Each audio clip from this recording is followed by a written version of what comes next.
Hello guys! Gusto mo ba ng sisig? Kaya lang, kulang ka sa budget? Halika't samahan mo ko. Magluto tayo ng isang healthy sisig. Simpleng recipe lang ito at hindi ka gagastos ng malaki.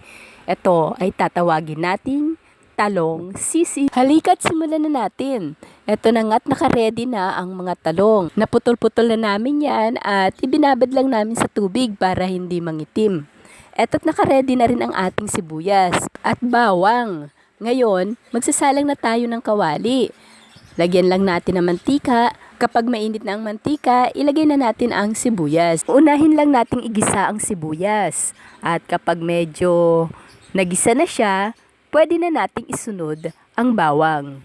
Ayan, igigisa lang natin yan at kapag medyo luto na, pwede na nating ilagay ang talong.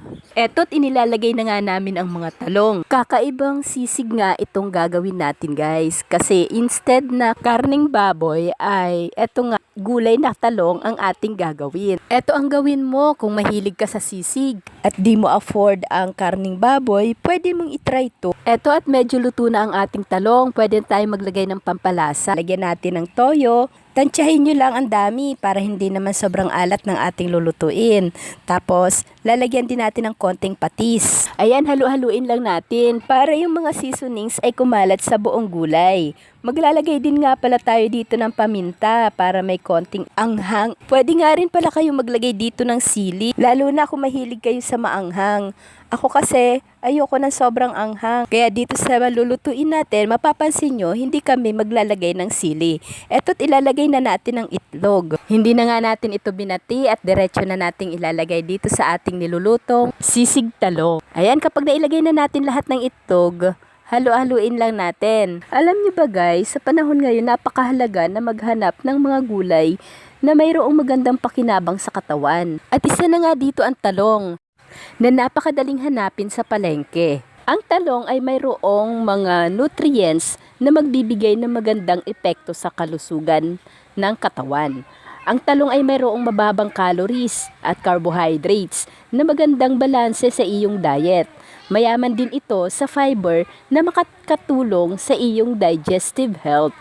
Ito ay mayroon ding mga antioxidants at nutrisyon na labis na nakakapagprotekta sa iyong katawan sa mga sakit. Kaya kung hindi ka kumakain ng talong, subukan mo rin kumain ito. Marami ring klase ng luto na pwedeng gawin sa talong. Pwedeng tortang talong, ensaladang talong, o pwede ring ihalo sa pinakbit. Ay eto na nga at maluluto na ang ating sisig talong. Pero bago tayo matapos, huwag mo namang kalimutang i-like and subscribe ang aking channel. Paki-share na rin po ng video na to at huwag kalimutang i-click ang notification bell para updated kayo sa aking mga susunod na upload ng videos.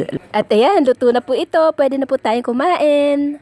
Thank you for watching guys. May God bless. Bye-bye.